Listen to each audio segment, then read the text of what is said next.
Salut les amis, merci d'être au rendez-vous, c'est Vincent, bienvenue sur Vincent Quête. Question de culture va aussi vous accompagner cet été dans la bonne humeur et surtout dans la découverte. Vous êtes fidèles à ce rendez-vous de la culture générale et je ne peux que vous en remercier du fond du cœur. Je vous ai pour cette émission concocté un nouveau programme, le principe reste le même. Je vous propose 10 questions, vous trouvez les bonnes réponses et on décrypte ensemble juste après les propositions et la solution.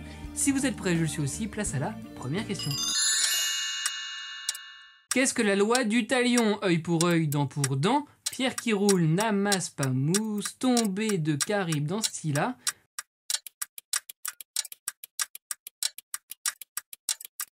Je commence avec une question facile, on connaît tous ce petit précepte, pas très éthique d'ailleurs, du œil pour œil, dent pour dent, qui est donc bien la loi du talion. Loi du talion qui prévoit la réciprocité pour un crime ou pour une peine. En gros, tu tues, tu es tué.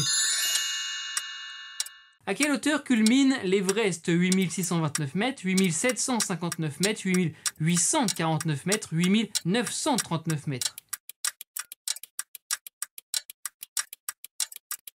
C'est le sommet du monde, on le sait, mais je ne vous ai pas aidé avec la proposition. Alors 8000 mètres, oui, mais combien en plus? L'Everest culmine effectivement à 8849 mètres d'altitude, soit 29 028 pieds. Enfin précisément à 8848 mètres et 86 cm, puisque l'Everest avait grandi, je mets le terme entre guillemets, car c'est vrai que le calcul de la hauteur de la montagne a toujours fait débat. Qui a inventé le stéthoscope? René Laennec, Léopold Auenbrugger, Nicolas Jacques Conté, Louis Braille.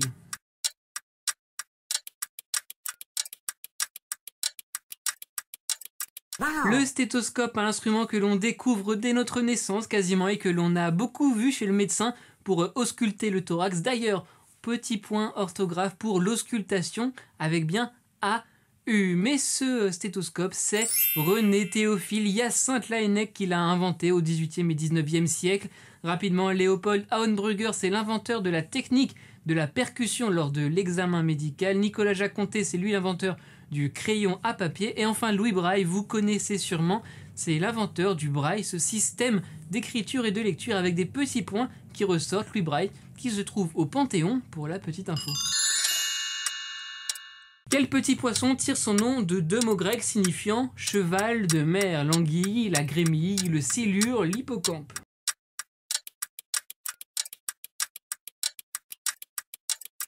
Hippos pour cheval et campos pour animal marin. Le cheval de mer, c'est bien l'hippocampe. Les gens qui ont fait du grec au collège ou au lycée l'auront assez vite deviné. Je pense, l'anguille ensuite, je pense que vous connaissez. En revanche, j'ai découvert les deux autres espèces. La grémille, c'est un poisson carnivore qui consomme des larves. Et le silure, c'est un autre poisson carnivore que l'on retrouve dans les eaux calmes et profondes. Voilà pour ce petit cours des espèces halieutiques pour tout ce qui concerne la pêche.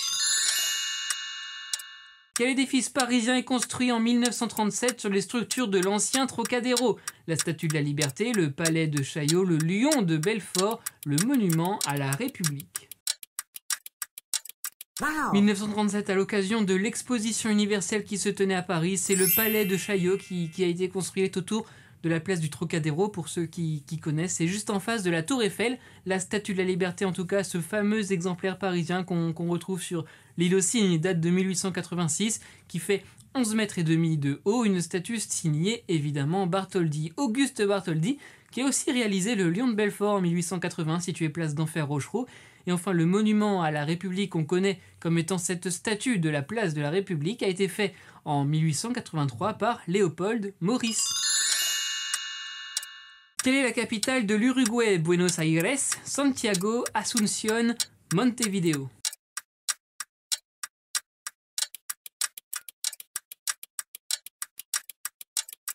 La question en géographie, vous ne pouvez pas y échapper, on part cette fois vers le sud de l'Amérique du Sud. L'Uruguay, c'est bien Montevideo. Buenos Aires, Buenos Aires, on connaît, je crois, c'est l'Argentine. Santiago au Chili et enfin Asunción pour la capitale du Paraguay.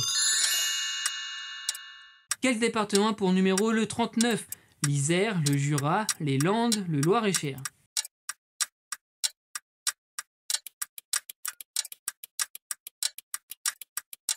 Wow. Êtes-vous incollable sur les départements français? En tout cas, pour ce département, j'en ai déjà parlé avec le sourire, évidemment, dans cette émission et dans d'autres vidéos sur la chaîne. Ceux qui me connaissent l'auront compris. Question totalement subjective et orientée. Le 39, c'est le Jura. D'ailleurs, on est en juillet, et si vous n'avez pas encore prévu de vacances et même de petites pauses pour cet été, le Jura sera ravi de vous accueillir et vous serez enchantés de découvrir ces paysages magnifiques. Je vous le promets, l'Isère, c'est le 38, les Landes, le 40 et le 41, c'est pour le Loir-et-Cher. Quel champion cycliste est le premier français à remporter 3 Tours de France consécutifs? Louison Bobet, Jacques Anquetil, Bernard Hinault, Laurent Fignon.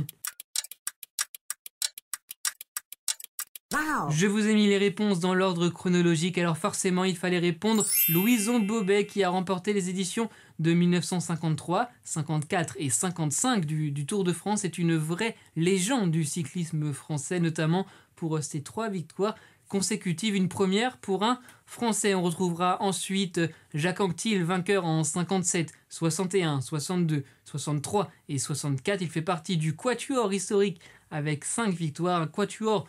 On retrouve aussi Bernard Hinault gagnant en 78, 79, 81, 82 et 85. Et enfin Laurent Fignon vainqueur en 83 et 84.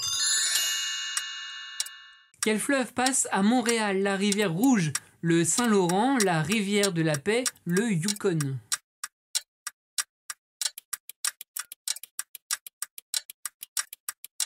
Wow. Direction l'Amérique du Nord avec cette nouvelle question. Dans les villes de Montréal et de Québec, on retrouve le Saint-Laurent, un fleuve de 1200 km. La rivière Rouge, elle longe la frontière entre l'Oklahoma et le Texas aux États-Unis, puis elle part en Louisiane où elle se jette dans le Mississippi. La rivière de la Paix se trouve au Canada, principalement dans l'État d'Alberta. Et enfin le Yukon, pardon peut-être pour la prononciation, c'est un fleuve de 3200 km entre le Canada et l'Alaska, un fleuve qui se jette dans la mer de Bering à l'est de l'Alaska.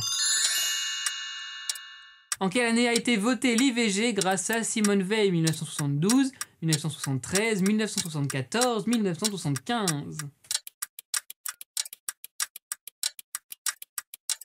Wow.